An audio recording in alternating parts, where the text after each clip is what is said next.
What's up, everybody? This is Zips once again from Total Gaming Network and CS Nation, and here we are back in the Killing Floor 2 beta.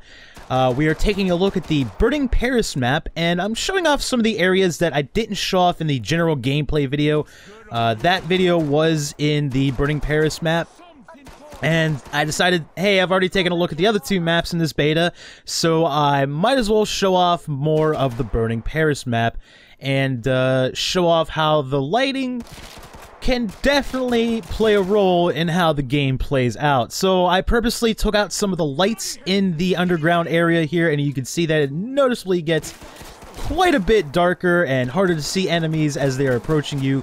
You will need to make extensive use of your flashlight. As you can see there, turning it off results in a very moody and dark situation. So here I am, just first wave, taking care of some enemies.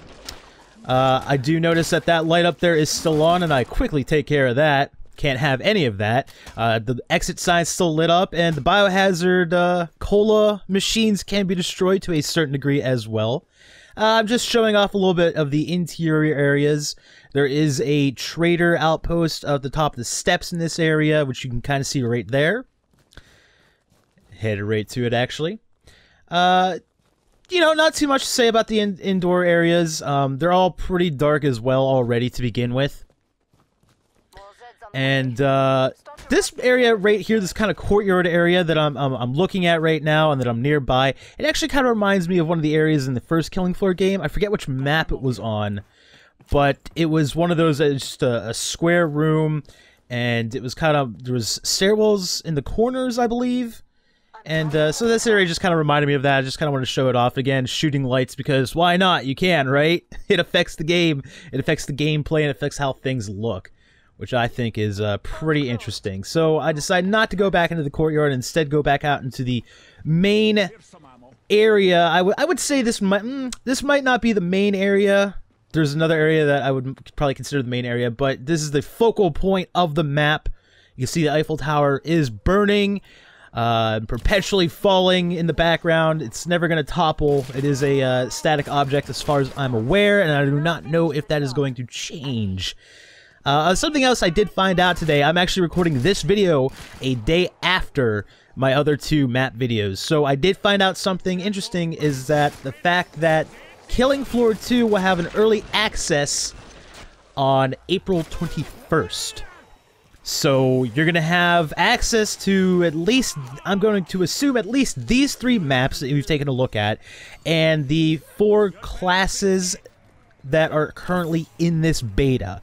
Again, I don't know what the final count's going to be. I heard somewhere that it's going to be around 10, but I'm not 100% sure on that. Again, Tripwire might have released that information, or they will be releasing this information soon.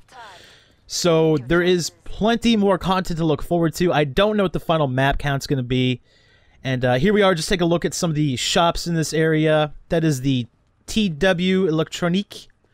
And over here we have Le Petit Chat.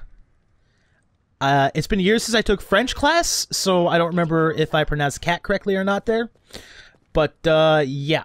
You got some movie posters. I'm not even trying to pronounce that. Again, it's been years since I've taken French.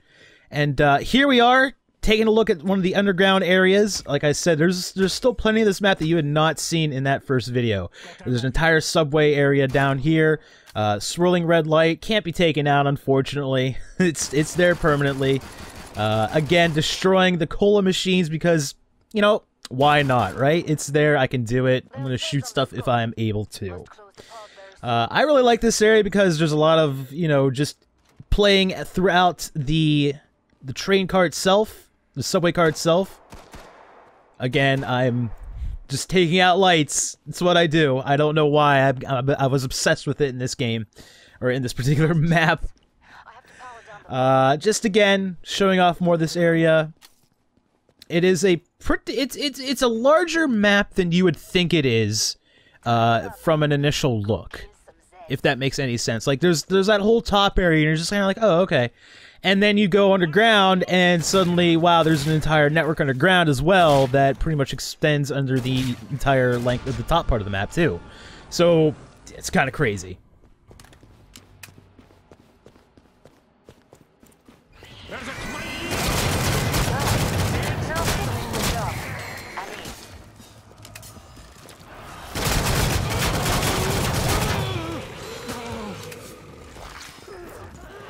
It's the spot.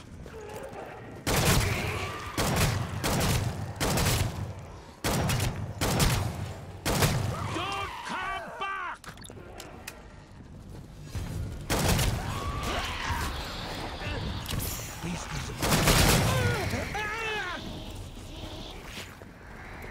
Looks good on you.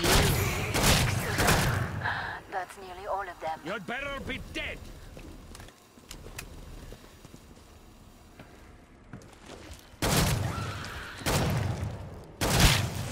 Strike!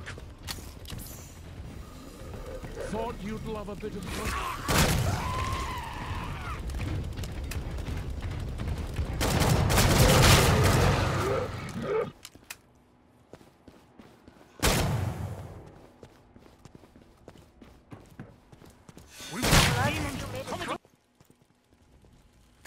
Now, here's one of the new weapons in the game. It's called the Eviscerator. It obviously uses little saw blades you can shoot out, or the alternate fire is kind of a up-close and personal melee attack. The melee attack does require fuel, and obviously shooting the saw blades themselves requires saw blades, which you will have to reload, as you can see here. I kind of got myself in a little pickle there. I kind of cut some of that out, but fortunately, I pulled through. I know you were all concerned about that. So the cool thing about the Eviscerator is the fact that, yep, you can take off limbs, and the saw blades bounce around. The Eviscerator ammo bounces around the environment. So you can actually, if you track them well enough, you can take out an enemy like that. I took out that person's legs, and suddenly the thing's stuck in the wall, and I can pick it up, and I can get my ammo back.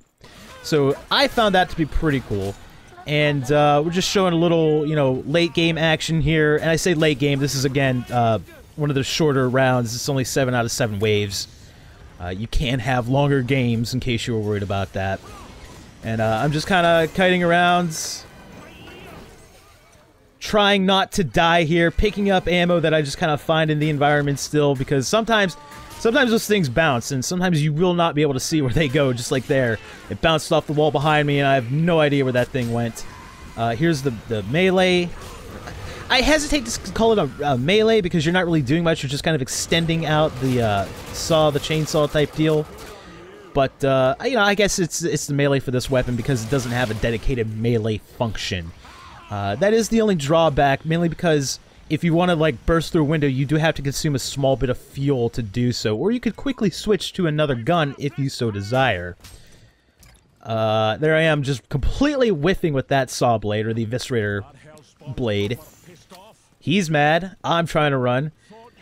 And, there's really not too much else to say about this map. I showed off a lot of it before. I like the looks of it. It's got a lot of nice lighting effects in this one. I do like the setting, the burning Paris. It looks really cool in the background there. I do like the fact that there's an entire underground area that you can check out. And yeah, so that's pretty much it. I'm just gonna leave you with another death at the hands of Hans.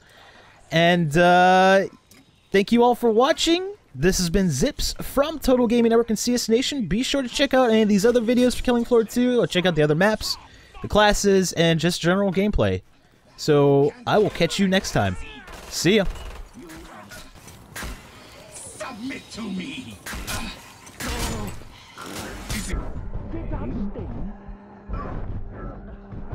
So, I am old, but you are dead.